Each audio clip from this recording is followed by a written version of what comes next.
Welcome top news today. In less than 3 years, Americans will return to the polls to elect their president.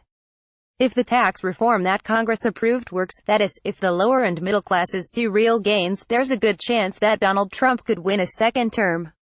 If they don't, the anger against Hillary Clinton that drove people to vote for Trump in key traditional Democrat states like Pennsylvania might not be a factor in the next election. Voters may do a 180-degree turn back to a progressive Democrat.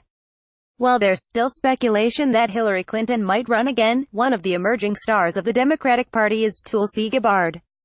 If you haven't heard of her yet, don't be surprised when the Tulsi Gabbard 2020, or Tulsi Gabbard for President, ads start showing up on social media.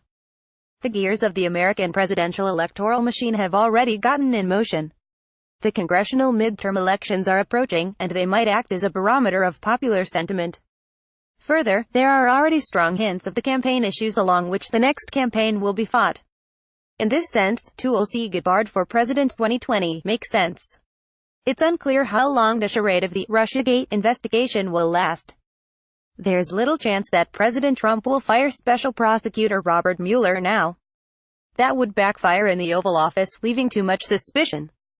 It would also cast a shadow of alleged Russian efforts to influence Americans' choice for president in the 2020 vote.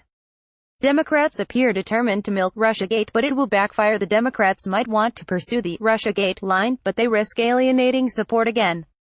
It wasn't Vladimir Putin or Russian agents who advised Hillary Clinton not to campaign in Pennsylvania or Wisconsin in 2016, the states where she lost the game and the match. She was ill-advised by her campaign handlers. The next Democratic presidential candidate should learn from Clinton's mistakes, but not as they are presented in her book What Happened. Rather, if they're looking for reading material, they might do better by reading a considerably shorter summary of what happened, to realize that the entire Russiagate issue is full of holes. Source: More media malpractice in Russiagate. The Nation, December 21, 2017. It's essential that the candidates, any candidate for that matter, let go of Russiagate if they want to have a credible shot at the presidency. That said, winning the Democratic Party nomination in the current atmosphere will be a double-dare challenge for even the toughest person. If reasonable heads prevail and the Democratic candidates are allowed to discuss real issues instead of overinflated threats from behind the Iron Curtain, the prospect of Tulsi Gabbard as future president is more likely than it first sounds. Trump tax cuts could fail and the Dems will rediscover traditional liberal values. So far, the first year of Trump's presidency has been characterized by the Dow Jones Index's relentless drive toward new records. The process began under Barack Obama as early as 2009, after the 2008 financial meltdown. But low interest rates have driven this apparently successful almost 9-year bull run in the financial markets. How much longer can it last? Trump has picked a new Federal Reserve Chair, Jerome Powell. In February 2018, he is due to replace Janet Yellen, who had shown a tendency toward pushing for higher interest rates. Ostensibly, the reason was to slow the rise of inflation ahead of the expected growth of the real economy, employment, and disposable income that Trump's lower taxes were supposed to have brought. But tax breaks for most people are not going to add that much per family. It's only the truly wealthy who will see the real gains. In other words, the market rally may soon face a reality check. This could take the form of a mighty correction or a series of crashes that could spark a recession or worse. The performance of the Dow has allowed the ridiculous mainstream media obsession over Russiagate to thrive. The pundits have had little else to discuss that could get the people's attention. But a recession would change all that.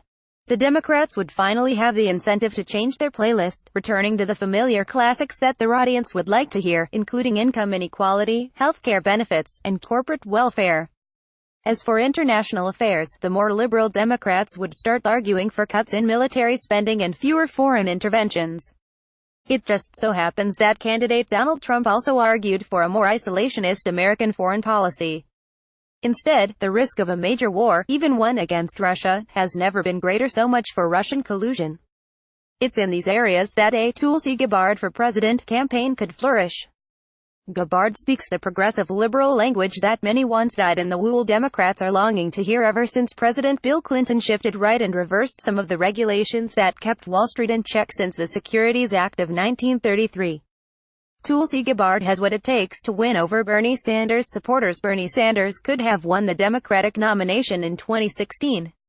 In fact, Donald Trump's personal pollster, Tony Fabrizio, believes that had the Democrats picked Sanders as their candidate to go against Trump instead of Hillary Clinton in 2016, Sanders would have won.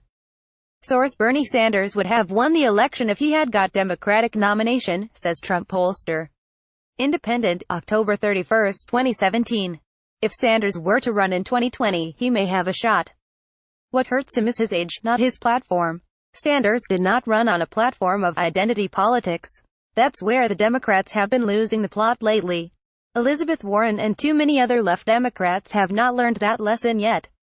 Moreover, the Obama administration became overly antagonistic to Russia, reviving the Cold War, which Trump, despite campaign efforts and Russiagate, Chicken Littles, has continued.